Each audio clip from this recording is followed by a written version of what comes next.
Amém? Filipenses capítulo de número 2, versículo de número 5.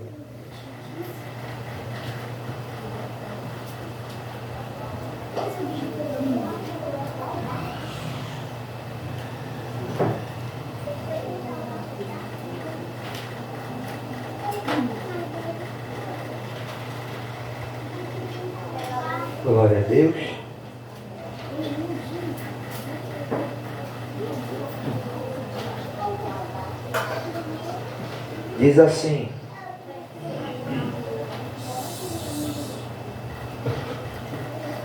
Diz assim: capítulo 2, versículo 5: tenham entre vós o mesmo modo de pensar de Cristo, que mesmo existindo na forma de Deus, não considerou o ser igual a Deus algo que deveras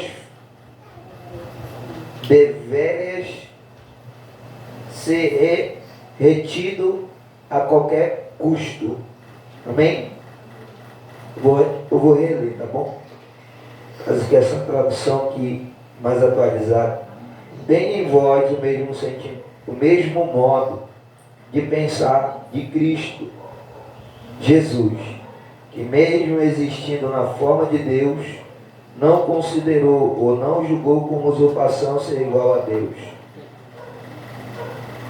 algo de si deveria ser retido a qualquer custo. Amém?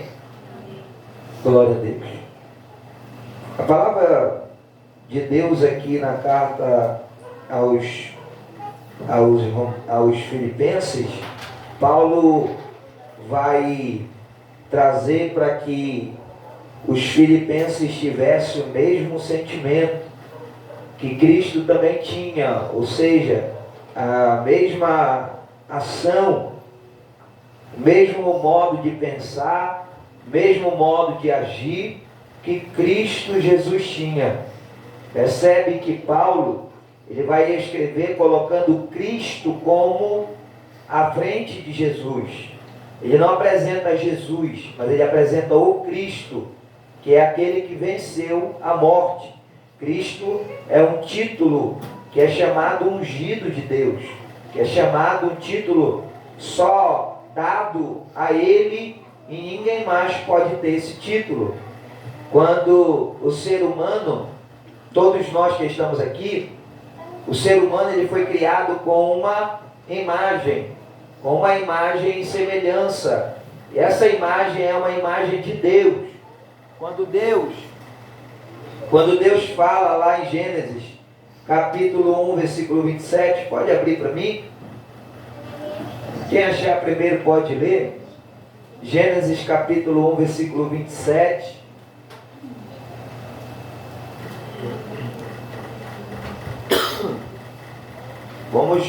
Pode procurar. Eu vou testar vocês na Bíblia. Criou tá bom? Deus o homem à sua imagem. A imagem de Deus os criou. Macho e fêmea os criou. Deus criou o homem à sua imagem. Quando Deus cria o homem à sua imagem e semelhança, é como se Deus estivesse fazendo do homem, de Adão, a imagem de Deus. Só que o pecado de Adão tirou essa imagem de Deus. Então, é necessário que alguém, após a queda de Adão, após a retirada dele do Éden, foi necessário que Deus começasse um plano de salvação para a humanidade. Como era esse plano de salvação? Salvar cada um de nós, levar cada um de nós em trazer a nós a imagem de Deus, ou seja, fazer com que nós voltamos a ter a imagem de Deus. Vocês estão entendendo? Por quê? Porque se você não tiver a imagem de Deus, não tem como alcançar a salvação. Entendeu? A maior vontade de Cristo, de Jesus nessa terra, não foi curar pessoas, não foi ressuscitar mortos, não foi essa. Parece muito ser que era essa, mas não é essa, não era essa a finalidade de Jesus. A finalidade era trazer a imagem de Deus em nós de novo. Ou seja, trazer Deus para dentro de nós. E essa imagem de Deus, ela é muito difícil hoje nesse século. Porque hoje existe métodos ou formas que o homem procura para viver da forma que ele quer. Ele quer viver de um modo errado, quer continuar nas práticas da maldade, do ódio, da ganância, da prostituição, da inveja, da mentira, da ganância, da fofoca. Tudo isso aí o crente está cheio, mas ele não quer mudar as suas atitudes perante ao Senhor. É por isso que nós vamos entrar nessa ideia de trazer a imagem de Cristo adentro, ou seja, nós vamos ser imitador de Cristo, nós vamos ser imagem dele. Quando a pessoa olhar para nós, ela vai dizer: esse é imitador de Cristo, esse aí é servo de Cristo. E sendo que isso vai trazer em nós muitos desconfortos. Quais são os desconfortos? Eu era um homem que gostava de beber, eu gostava de jogar bilhar, eu gostava de estar no meio do baralho, né? Sabe o que é baralho, sabe? Vocês já viram como é numa rodada de baralho? Vocês já viram, né? Tem até o cara que esconde carta lá no meio. Não tem aquele que esconde a carta? Está um monte de ladrão no... Perdão palavreado, mas está todos os ladrão, porque usa... Ali vai, um querendo roubar o outro. Aí tem um que ele quer ser mais ladrão que os outros ladrão. É mentira? Ele esconde a carta, ele dá o jeito de botar uma carta no meio, de fazer um negócio lá no meio para ganhar. Sim ou não? Hoje dentro do evangelho, sabia que está acontecendo isso no meio da igreja? Existe crente querendo ser mais malandro que o outro. Um querendo atropelar o outro. Vocês estão entendendo isso aqui? Isso aqui é muito forte, não vou falar para ninguém. Eu falei. Olha, irmão, nós vamos entrar em coisas aqui muito profundas, tá bom? Não vão ficar, né? Não, se quiser ficar com a gente, pode ficar. Não tem problema. Depois tu vai ter que me perdoar. Filipenses, o texto-chave, o capítulo-chave de Filipenses é capítulo 1, versículo 21. Abre lá. Filipenses capítulo 1, versículo 21. Para ler? Pode ler. Eu quero que os irmãos que é difícil encontrar, procura o texto. Procura o texto até você encontrar. E anota, se possível, para você ler na sua casa. Em nome de Jesus Cristo, tá bom? Vai ler, pastor. Pode ler. Para mim o viver é Cristo e o morrer é ganho. Porque para mim o viver é Cristo. e o morrer é Ganho. o lucro. Para mim é lucro. Morrer para mim é lucro e o viver para mim é Cristo. Ou seja, a vida que eu tinha, eu já morri. Por isso dizem que no batismo fala que tu vai morrer para esse mundo e ressurgir como uma nova criatura em Cristo Jesus, uma nova criatura. Ou seja, vai trazer a imagem de Deus para nós. Vocês estão entendendo? A imagem de Deus para nós. Agora, olha só, Gálatas capítulo 2, versículo 20. 2:20. Isso. Gálatas. Quem leu a primeira vez, quem leu uma vez, não lê mais. Eu quero que os outros leiam. E eu quero que você procure na Bíblia isso aí que eu estou falando, amém? Capítulo, pastor? 2:20. Gálatas capítulo 2, versículo 20. Juntamente crucificado com Cristo, já não vivo em mim, mas em Cristo vive em mim. A vida que agora vivo na carne, vivo na fé. Filho de Deus, o qual nos tomou, entregou e se mesmo por mim. E a vida que ele está dizendo assim, irmão, que Paulo está dizendo assim, irmão, que a vida que eu tinha vivido, agora eu já não vivo mais.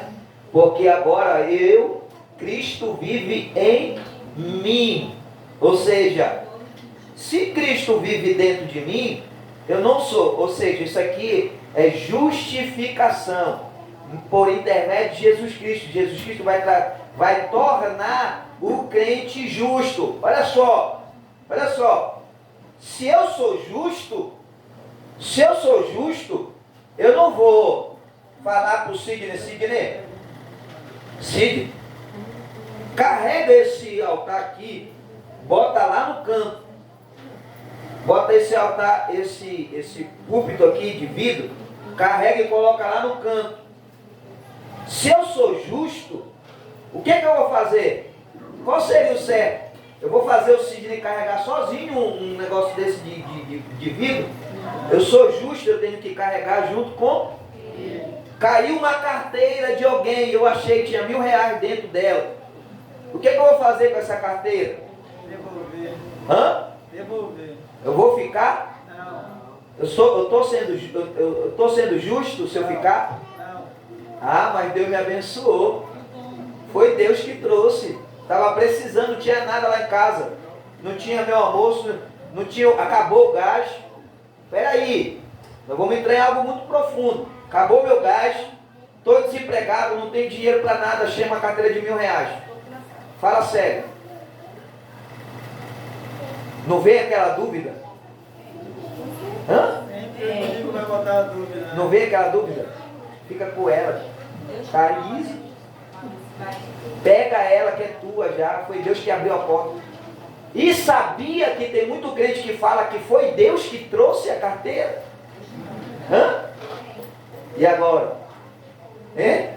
Até mesmo, pastor, até mesmo teve um pastor que pregou que disse, porque se eu estiver na prova e cair um pix lá na sua conta, é Deus que mandou. É o certo eu ficar com o pix? Sabe?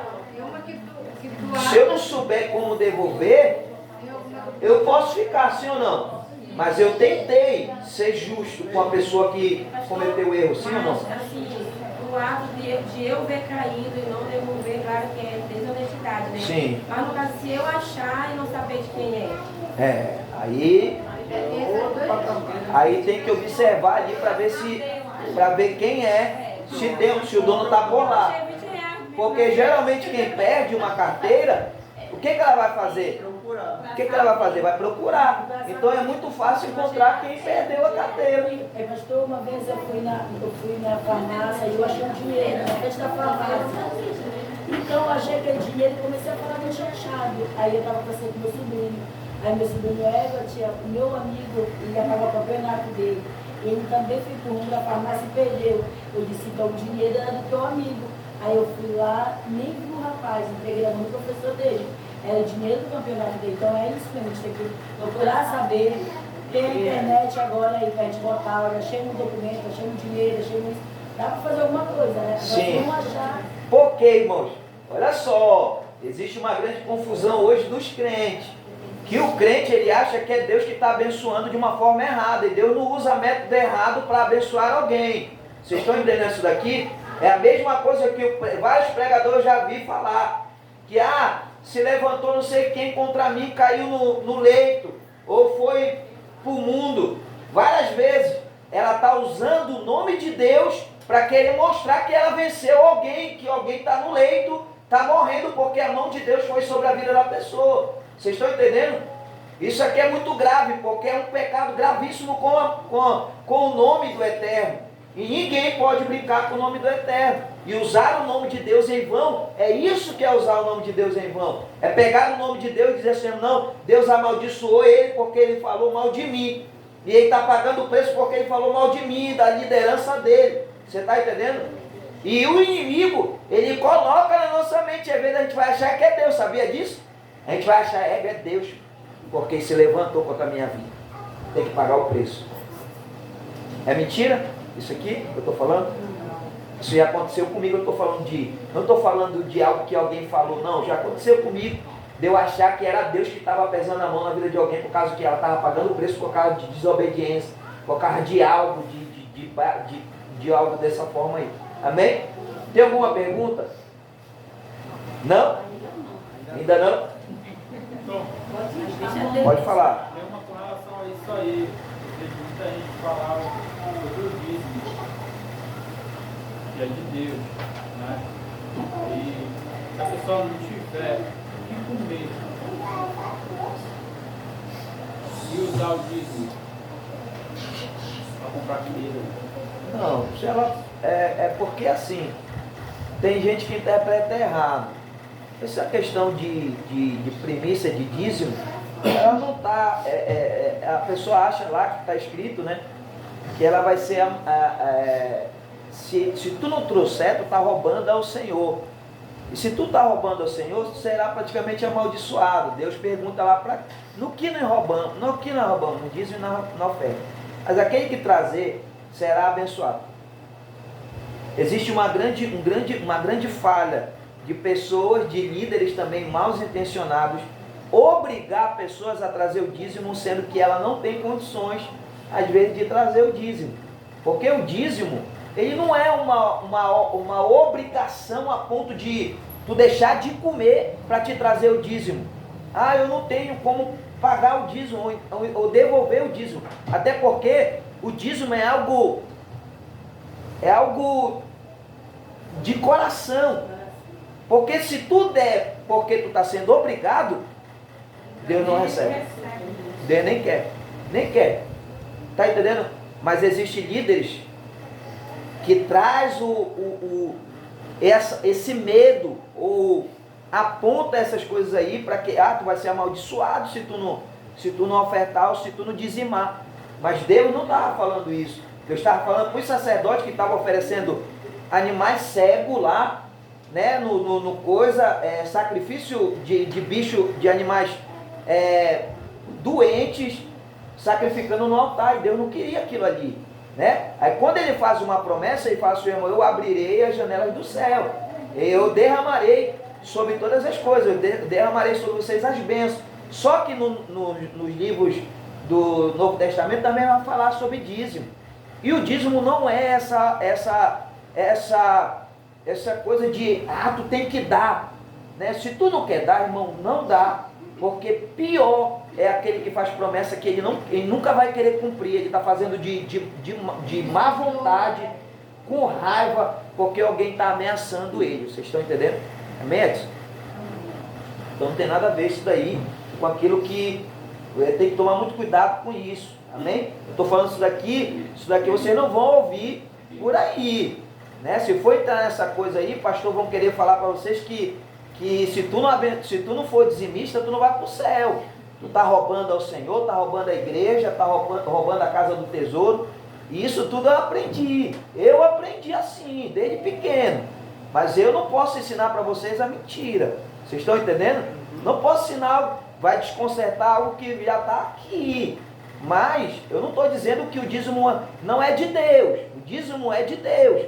Só que você precisa ofertar, trazer o dízimo com vontade de trazer.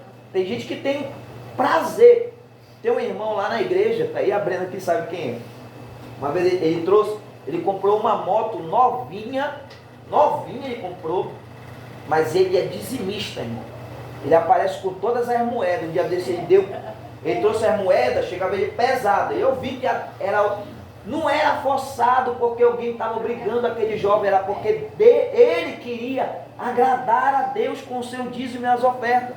E ele traz todas as moedinhas. Quando ele jogou dentro da salva, a Brena não aguentava a salva. Olha o pesadão. Mas era vontade de dizimar, de ser um dizimista. Não era obrigação. Vocês estão entendendo isso aqui? Quem sente prazer nas coisas de Deus, de fazer aquilo, porque ontem ele estava sendo escravizado pelo diabo, hoje Deus está abençoando ele. Qual é o melhor? Qual é o melhor? Né? Não é melhor trazer, né? De que ser obrigado, tacar a faca no pescoço. Tu traz ou tu não traz, não é assim. Porque é uma questão, na verdade, de consciência, né, pastor? Porque assim, não é obrigatório, mas tem que ter consciência. Você utiliza o corpo da igreja, você utiliza a energia da igreja. Se nós da igreja não tiver amor pela obra, é onde fora não tem. É, consciência, na verdade. isso aí é uma consciência. Na verdade, tipo assim, tudo é amor, né? Se tu amar a Deus, tu vai trazer. Se tu amar os teus irmãos, também tu vai trazer, porque os teus irmãos trabalham, né? Eu vi até um pregador, mas não quero entrar nessa questão de dízimo, tá bom? Vamos passar logo. Capítulo de número 2, versículo 20 de Gálatas. Paulo está apresentando a justificação pela fé em Cristo Jesus. Antes, escravo do pecado, hoje, justificado pela fé, abandonando o passado sujo, morrendo para o mundo e vivendo para Cristo. Olha só, lê lá, né? Que lindo isso daí. Gálatas capítulo 2, versículo 20. Aí a pessoa vai ser justificada. Guardem isso aqui, eu vou lembrar vocês várias vezes. Gálatas capítulo 2, versículo 20. Pode ler de novo? Por favor, Thaís.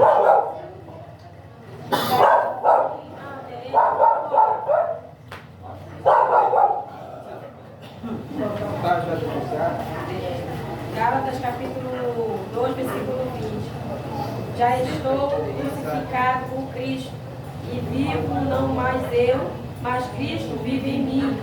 E a vida que agora vivo na carne, vivo na fé do Filho de Deus, o qual me amou e se entregou a si mesmo por mim. Ou seja, a vida que eu vivo agora na carne. Quem aqui não vive na carne?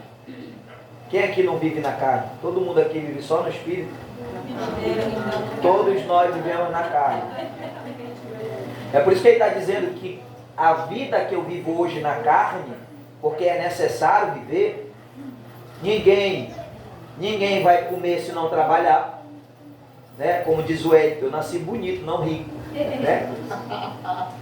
Beleza, só ele quer ter. A beleza, ele nasceu bonito, não foi rico, né?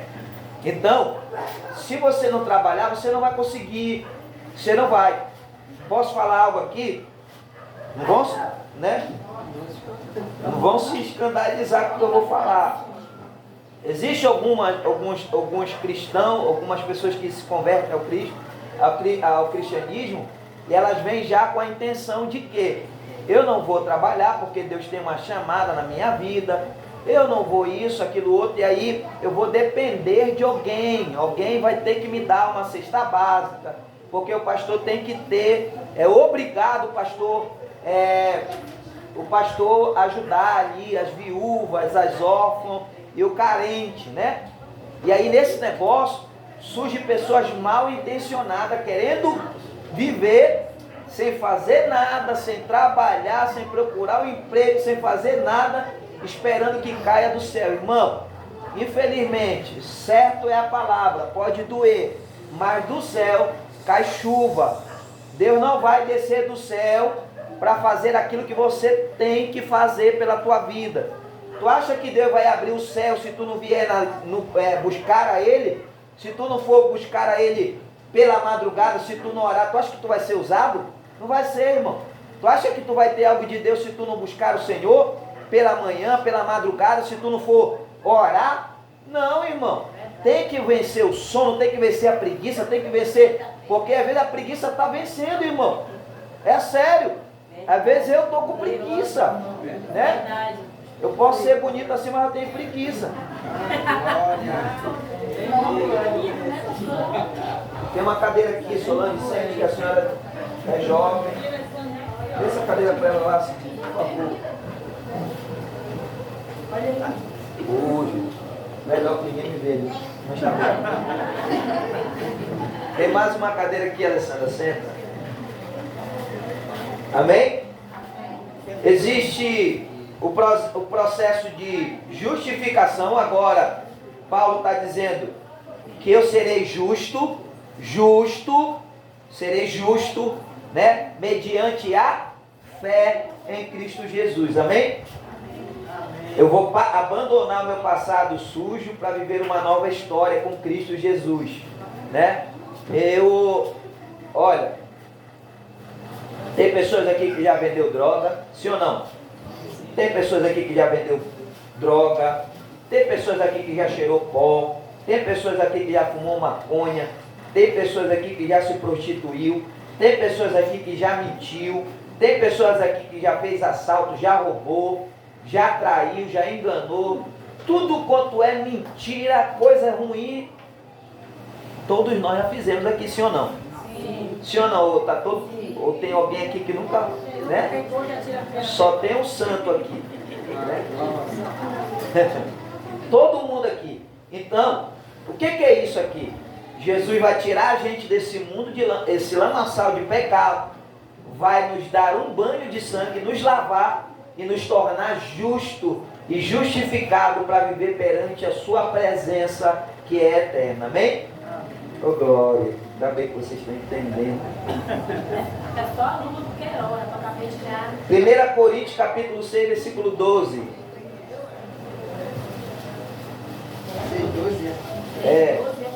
6:12. Primeira ou é a segunda? Primeira. Primeira. 1 Coríntios 6:12. Alguém vai dizer, eu posso fazer tudo o que quero. Pode sim, mas nem tudo é bom para você. Eu poderia dizer, posso fazer qualquer coisa, mas não vou deixar que nada me escravize. Eu posso me tatuar? Pode. Posso? Pode, Mas não é lícito. Eu posso beber? Pode. Eu posso fumar um black? Pode. Quando eu sair daqui eu posso fumar? Pode. Posso, não posso? Depois não vai poder, não é. Mas nem tudo me convém. Por isso que ele está dizendo aqui que nem tudo. Por quê? Porque poder eu posso, mas não me é permitido. Ou seja, ele está dizendo, olha, tu pode fazer isso? Pode, se tu quiser tu faz. Mas não te convém fazer isso daí mais. Não convém mais assistir vídeos pornô. Não convém mais ficar cobiçando a mulher do próximo. Não convém mais palavras torpes. Abre lá em Efésios capítulo 4, versículo 29. 4, 29, se não falha a memória.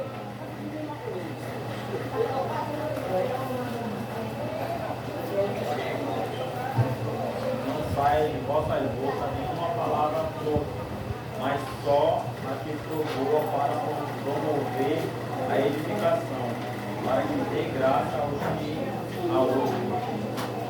Não saia da vossa boca nenhuma palavra.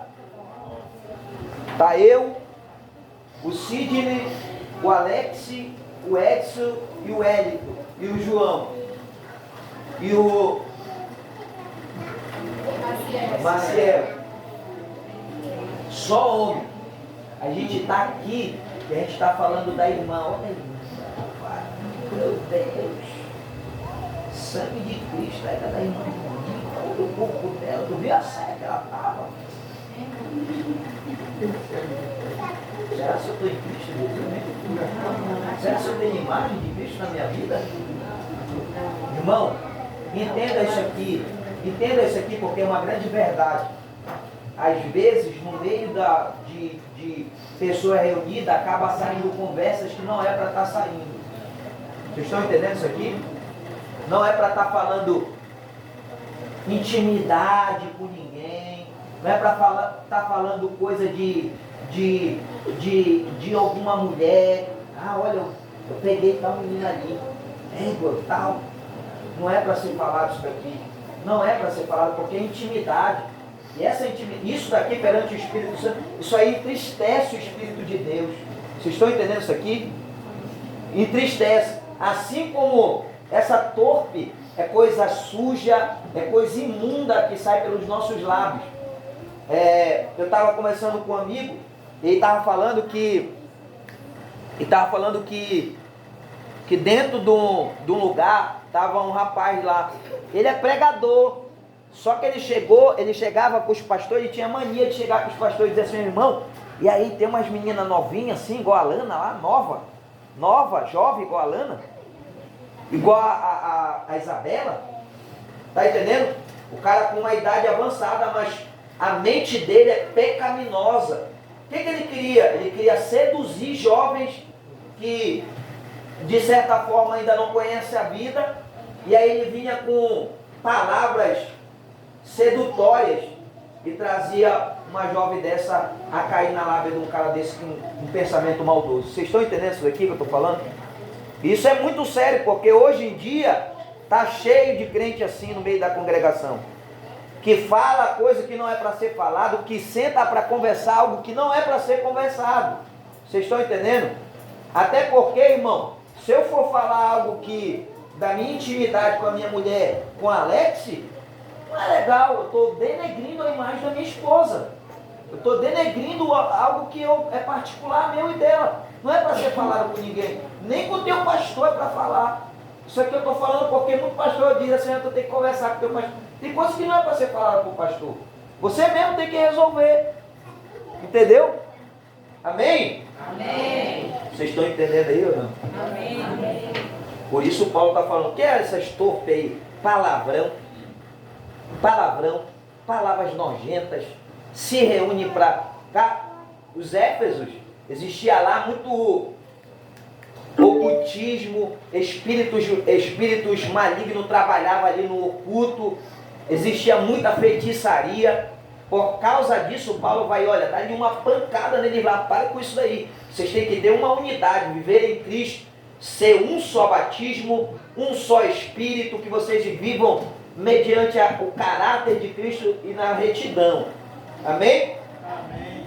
Amém? Amém. Estou sentindo que vocês estão...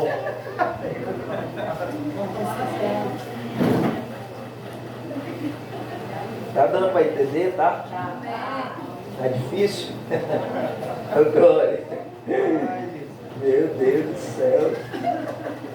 É forte esse mistério. Vai comendo aí. Irmãos,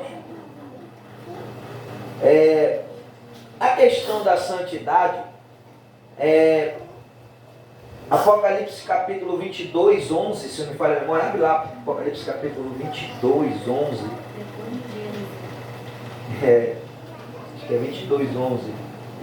Quem é sujo? Quem é injusto, faça injustiça ainda. Quem está sujo, suje-se ainda. Lê lá, João. Deixa o João ler, tá? João é o profeta. É ele que é o do Apocalipse. Carlos. Quem é injusto, faça injustiça. Aonde quem está sujo, junte-se, ainda que quem justo faça injustiça, ainda que quem é santo, seja santificado a ele. Olha só. O que ele diz aí, ó. Ele diz, capítulo 22, versículo 11: continue injusto a fazer justiça, ou sujo, continue a ser sujo. Quem é sujo, suje-se mais. Quem é limpo, limpe-se mais. Aí ele vai falar, na tradução dele é diferente lá do João. Aí ele disse, continue imundo a ser imundo, sujo. O justo continue a prática da justiça, e o santo continue santificando-se. Quem é santo, santifique ainda mais, porque sem a santidade ninguém verá o justo será santo, mas sem a justificação não tem santidade. Ou seja, se tu não mudar a tua mente, cuidado com a tua mente, porque é onde o diabo mais está trabalhando. Tito 3,5, abre lá.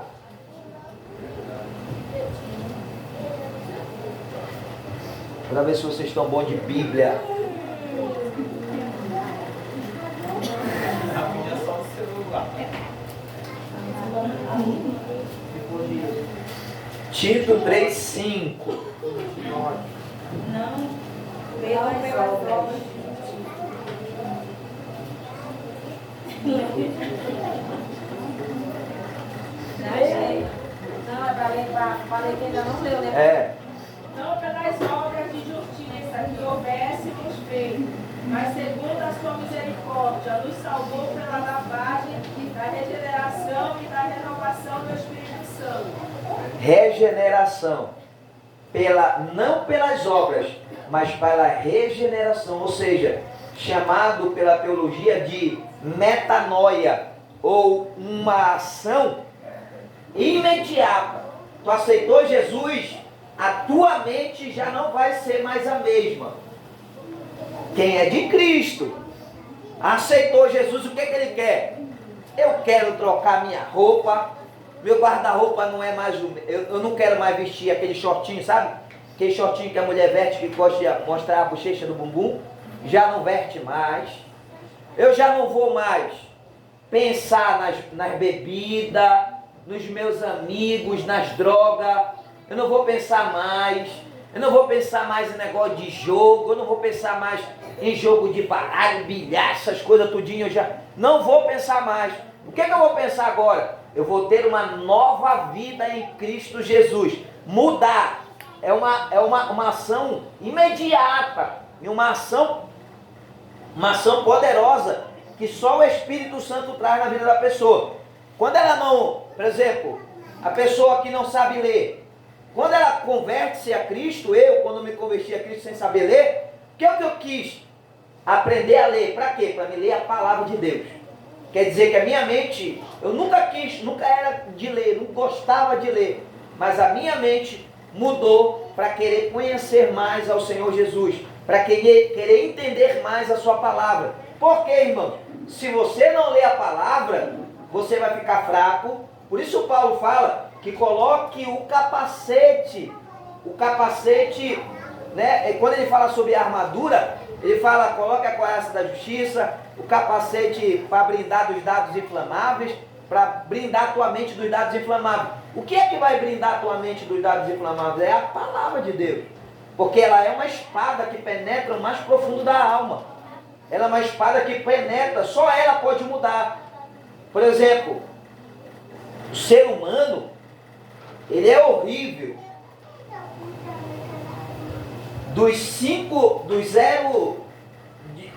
De 1 ano a 6 anos de idade, a pessoa ela vem com caráter. Na casa dela o pai chama palavrão, e ela vem chamando já palavrão. O pai chama palavrão, a mãe xinga, o pai bate na mãe, a mãe bate no pai. Existe lá do filho acabar vendo o casal, o esposo, a esposa no ato íntimo. Vocês estão entendendo isso aqui? Sim ou não, crente? Sim. E isso vai trazer trauma para a criança crescer mais tarde. Vocês estão entendendo? É por isso que não é permitido, tomem muito cuidado com criança dormindo com vocês, nessa área íntima de vocês. Porque senão, o filho de vocês vai crescer com traumas que ele nunca vai esquecer. Está entendendo? Se ele vê o pai com a mãe lá, a criança ela já cresce com aquilo ali. E todos nós temos a tendência ao pecado, à maldade. Por isso Paulo fala que antes de pensar em fazer o bem, o mal eu já? Estão com sono? Ou seja, então a maldade já está em nós, irmão. Uma criança já nasce com pecado. Qual é esse pecado aí? É o pecado que vem já lá de Adão, lá, o seu pecado, né? Esse pecado é o pecado carnal. E todos nós temos uma natureza, sendo que Jesus ele tem uma outra natureza. Qual é essa natureza do ser humano? Essa natureza é a natureza pecaminosa, a natureza do pecado. Eu olho para minha esposa e vejo que as pernas dela estão para fora, a minha mente vai cobiçar por causa do que eu estou vendo as pernas dela. Isso daqui já é do homem, da natureza pecaminosa do homem. Eu olho uma mulher na rua, vejo que ela está com uma saia muito curta e ela é definida, ela tem um corpo escultural. Eu não consigo deixar de olhar para aquela mulher porque a minha natureza é pecaminosa. E o homem não é diferente da mulher, porque a mulher também olha quando ela vê um homem forte, bonito, né? Malhado, de boa aparência, cheiroso, né? a mulher também gosta. E ela olha. E a mulher acaba cobiçando também. E essa cobiça tem que tomar muito cuidado, porque ela leva muitos de nós ao pecado. Jesus está querendo tirar isso do meio da congregação, entendeu? Muito cuidado com os teus olhos. Jesus disse assim mesmo, quando pecar, ele diz assim mesmo, que a janela da alma é os olhos. Porque muitos de nós pecamos no olhar.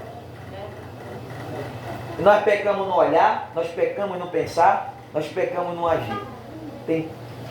Nós pecamos olhando, no pensar e no agir. Se tu não pecar olhando, tu vai pecar pensando. Se tu não pecar pensando, tu vai pecar agindo. E começa assim, porque muitos estão pecando assim. Amém? Abre lá em...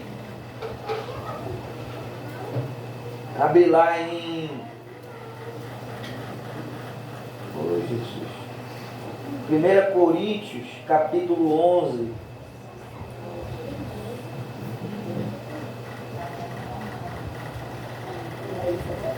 Ela vai ler. Quem se modifica, Isabela, autoridades. 1 Coríntios 11. A Solange lê.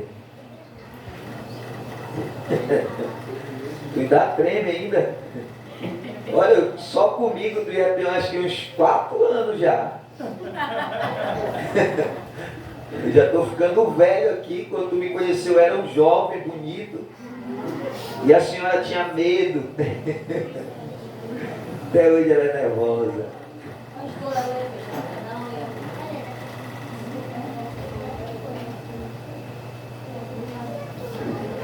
A Paula lê. é 11 primeiro? É, só o versículo 1. É 11 primeiro, capítulo 11, versículo 1. É. Não, capítulo 1, versículo 11, não é isso? Sede meus imitadores, como também eu de Cristo. Sejam meus imitadores, assim como eu sou de Cristo. Fala sério. Paulo tem tanta moral que ele está dizendo assim, me imitem, assim como eu imito Cristo. Olhem para mim, assim como eu imitei Cristo. Percebam que Paulo está falando de um Cristo totalmente diferente do que os discípulos pregavam. Ele está falando do Cristo que venceu a morte, o que ressurgiu. Ele não fala de Jesus, pode perceber que ele não fala de Jesus. Os discípulos falavam muito de Jesus porque andaram com ele, comeram com ele, viram os milagres. Mas Paulo está falando de algo eterno. Ninguém vai alcançar a eternidade se não for imitador de Cristo. Sabia disso? Abre lá em 1 Coríntios, 2 Coríntios, capítulo 3, versículo 18.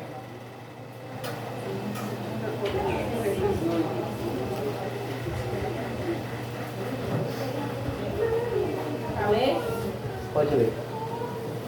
Mas todos nós, com o rosto descoberto, refletindo como um espelho a glória do Senhor, somos transformados de glória em glória, na mesma imagem, como pelo Espírito do Senhor.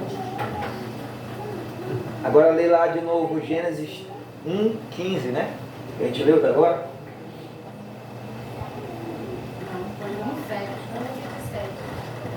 Um 27. 1:27. Gênesis 1:27. A gente já leu da agora. Só para repetir a leitura.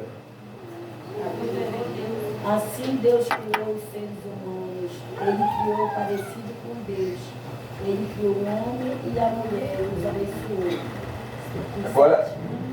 Agora, olha para ler lá de novo, tá ali. 2 Coríntios 3:18. Mas todos nós, com o rosto descoberto, refletindo como um espelho a glória do Senhor, somos transformados de glória em glória, na mesma imagem, como pelo Espírito do Senhor. Da mesma imagem. Paulo fala que Jesus é o segundo Adão. O que ele está dizendo aqui? Ele trouxe, Adão pecou, ele criou Adão, fez ele do pó da terra, com a sua mão poderosa, ele criou Adão, um homem perfeito, sem falha, ele não tinha ruga, ele não tinha umbigo, né? Por que ele não tinha umbigo? Alguém sabe por que Adão não tinha umbigo? Ele não veio de um Cristo. Porque ele não veio, né? Numa placenta, né? Ele não tinha doença, ele não envelhecia, ele não cansava. Ele é um homem criado perfeitamente pela mão de Deus. Só que Deus vai fazer o seguinte, Deus vai colocar Adão num sono profundo. Sim ou não?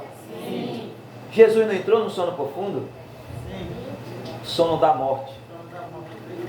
E aí quando Adão morre, Adão cai no sono profundo, Deus vai fazer o quê? Vai tirar da sua costela uma noiva. Uma noiva, sim ou não? Sim. Quando Jesus diz, quando ele fala que ele virá buscar a sua noiva, após a sua morte ele caiu num sono profundo, como Adão caiu num sono profundo. Jesus morreu e caiu nesse sono profundo para trazer a noiva, para trazer a sua noiva para viver com ele eternamente. Qual é a noiva? Quem é a noiva? Quem é a noiva? Não deram glória a isso aqui. Meu Deus, isso aqui é muito forte. Não deram glória, irmão. Se fosse vir o trovão, como diz o professor, já estava rodando. Por que isso daqui? Porque ele quer trazer em nós a imagem de Deus. Então ele está trazendo para nós, para que a gente venha viver em retidão, sendo justo, sendo sincero, não dado ao vinho, a mentira, ao engano, ao adultério, a prostituição, jogo de baralho, jogo de futebol, jogo daquilo, jogo de futebol, não sei. Todo mundo assiste. Tem gente que gosta de assistir futebol, né? Eu parei, irmão, eu não assisto mais futebol. Mas não é por conta que eu